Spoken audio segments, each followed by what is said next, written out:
Mummy papa 11 बजे की गाड़ी से आ रहे हैं। फोन की घंटी तो सुनी, मगर आलस की वजह से रजाई में ही लेटी रही। उसके पति राहुल को आखिर उठना ही पड़ा। दूसरे कमरे में पड़े फोन की घंटी बजती ही जा रही थी।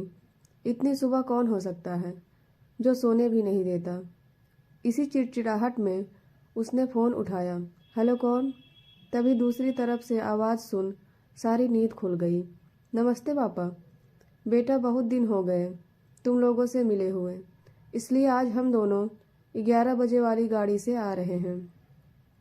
दोपहर का खाना साथ में खाकर 4 बजे की गाड़ी से वापस लौट जाएंगे। हाँ पापा, ठीक है, मैं आपको स्टेशन पर लेने आ जाऊंगा।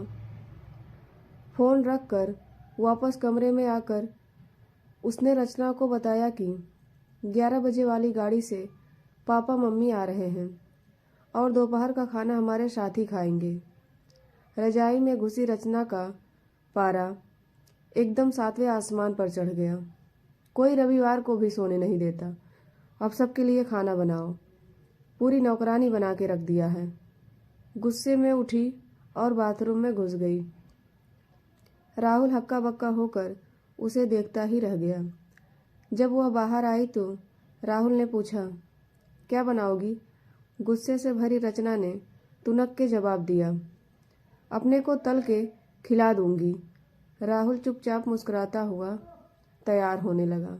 स्टेशन जो जाना था। थोड़ी देर बाद गुस्सैल रचना को बोलकर वह मम्मी पापा को लेने स्टेशन चला गया। रचना गुस्से में बड़बड़ाते हुए खाना बना रही थी। दाल सब्जी में नमक मसाला सही है या नहीं, कोई परवाह किए बिना करछी चलाए जा रही थी। कच्चा पक्का खाना बनाते हुए बेमन से पराठे तलने लगी। कोई कच्चा तो कोई जला हुआ। अंत में उसने सब कुछ ख़त्म किया और नहाने चली गई।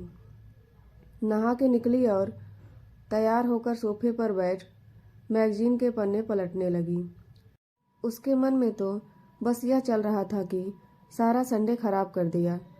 बस अब तो आए, खाएं और वापस जाएं। थोड़ी देर में घर की घंटी बजी तो बड़े बेमन से उठकर दरवाज़ा खोला। दरवाज़ा खुलते ही उसकी आंखें हैरानी से फटी की फटी रह गईं और मुंह से एक शब्द भी नहीं निकल सका।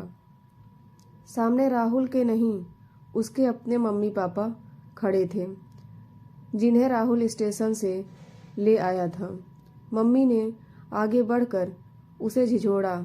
अरे क्या हुआ? इतनी हैरान परेशान क्यों लग रही है? क्या राहुल ने बताया नहीं कि हम आ रहे हैं? जैसे मानो रचना की नींद अभी टूटी हो। नहीं मम्मी, इन्होंने तो बताया था, पर चलो आप अंदर तो आओ। राहुल तो अपनी मुस्कुराहट रोक नहीं पा रहा था। कुछ देर इधर उधर की बातें करने में बीत गया। थोड़ी देर बाद पापा ने कहा, रचना, गप्पे ही मारती रहोगी या कुछ खिलाओगी भी? यह सुनकर रचना को मानो सांप सूंघ गया हो। क्या करती बेचारी को अपने ही हाथों से बनाए अधपके और जले हुए खाने को परोसना पड़ा। मम्मी पापा खाना तो खा रहे थे, मगर उनकी आंखों में एक प्रश्न था जिसका वो जवाब ढूंढ रहे थे। आखिर इतना स्वादिष्ट खाना बनाने वाली उनकी बेटी आज उन्हें कैसा खाना खिला रही है? रचना बस मुंह नीचे किए बैठी खाना खा रही थी। मम्मी पापा से आंख मिलाने की उसकी हिम्मत नहीं हो पा रही थी। खाना खत्म कर सब ड्राइंग रूम में आ बैठे। राहुल, कुछ काम है, अभी आता हूँ, कहकर थोड़ी देर के लिए बाहर निकल गया। राहुल के जाते ही मम्मी, जो कुछ देर से चुप बैठी थी, बोल पड़ी, क्या राहुल ने बताया नहीं था कि हम आ रहे हैं? तो अचानक रचना के मुंह से निकल गया, उसने सिर्फ यह कहा था कि मम्मी पापा लंच पर आ रहे हैं। मैं समझी उसके मम्मी पापा आ रहे हैं। फिर क्या था, रचना की मम्मी को समझते देर नहीं लगी कि ये मामला है। बहुत दुखी मन से उन्होंने रचना को समझाया, बेटी, हम हो या उसके मम्मी पापा, तुम्हें तो बराबर का सम्मान करना चाहिए। मम्मी पापा क्या, कोई भी घर आए तो खुशी खुशी अपनी हैसियत के मुताबिक उसकी सेवा करो। बेटी, जितना किसी को सम्मान दोगी उतना ही तुम्हें प्यार और इज्जत मिलेगा।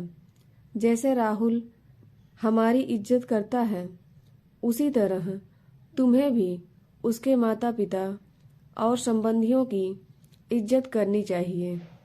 रिश्ता कोई भी हो, हमारा या उसका, कभी फर्क नहीं करना।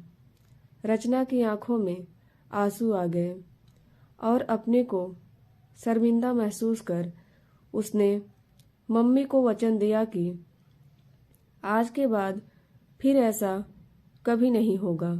दोस्तों, रिश्ते चाहे ससुराल से संबंधित हो या मायके से संबंधित, हमें दोनों का सम्मान करना चाहिए।